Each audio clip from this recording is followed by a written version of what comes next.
Assalamu alaikum and welcome. Today we're taking a deep dive into Surah Al-Inshiqâq. Assalamu alaikum. It's the 84th chapter of the Quran, and it's known for, well, some really vivid descriptions of, Judgment Day. That's right. So we'll be reading through the verses, getting to what they mean and how they relate to, us. Sounds good. Right off the bat, the surah starts with this really striking image. When the sky bursts open, obeying its Lord as it must. Powerful. Yeah, the sky, something we see every day, right? Yeah. And it's described as like bursting open. It really highlights, the absolute power of Allah. Like even the sky, something that seems so permanent can change. Exactly. And then it goes on and it says, and when the earth is flattened out and ejects its contents and becomes empty, obeying its Lord as it must. Wow. So the earth is, changing too. Yeah. The earth, it's what sustains us. It's where we live our lives. But here it's being flattened, emptied out. It makes you think about how temporary this world is and how we can't escape judgment. Yeah, for sure. It's a powerful reminder that everything we see, everything we rely on is, subject to Allah's will. Absolutely. And then the surah, it kind of shifts and addresses us directly. Humanity. It says, "O humanity, indeed you are laboring restlessly towards your Lord, and wills eventually meet the consequences." What do you think it means by laboring restlessly? Well, it's like our lives, right? We're always striving, trying to achieve something, trying to find meaning, but a lot of times it's restless. It's driven by things of this world, things that distract us. So it's a reminder that no matter what we do, we're all going back to Allah, and there we'll face the consequences of our actions. It's like asking us to look at how we spend our time, how we spend our energy. Are we directing those things towards Allah? The next verses paint this really vivid picture of two groups of people on Judgment Day. It says, "As for those who are given their record in their right hand, they will have an easy reckoning and will return to their people joyfully." Yeah. Receiving your record in your right hand, that's symbolic of a life lived according to Allah's guidance. It means peace, contentment, a joyful reunion with your loved ones.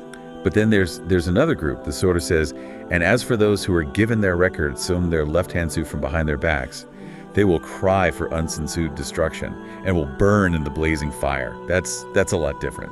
It is. Getting your record from behind your back, it's like trying to hide your deeds. Shame, regret, and that cry for destruction, that's pure despair. The anguish of facing what you've done. And the surah, it explains why this happens. It says, "For they used to be prideful among their people, thinking they would never return suit to Allah." Yes, they would. "Surely their Lord has always been all-seeing of them." Right. It's pride, arrogance, denial of being accountable to Allah. And that reminder that Allah sees everything we do, hidden or not, He knows. So we need to always be mindful of our intentions and remember that we will answer to Allah.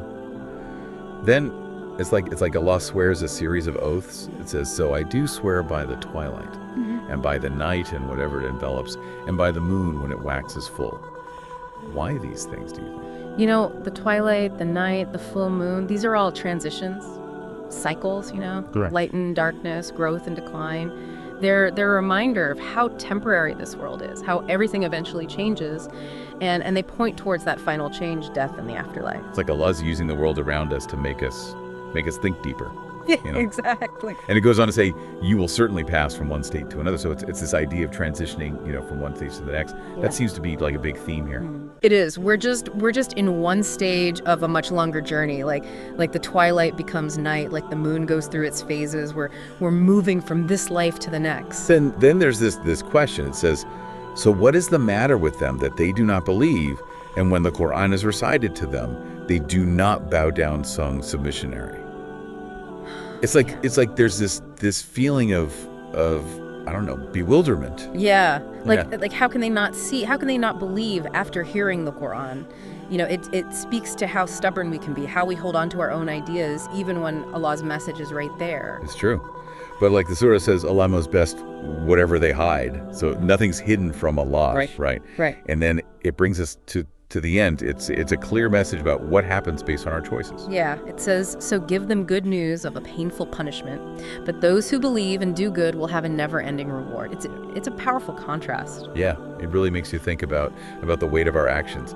So I think that's about it for Surah Al-Inshiqâq. Yeah. What a powerful surah. You know, it's got these descriptions of Judgment Day.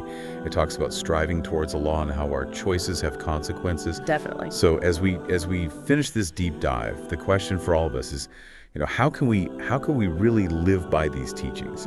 How can we make sure that our efforts lead us to Allah? It's something to reflect on for sure. It is. Thank you for joining us on this deep dive. Assalamu alaikum. Assalamu alaikum.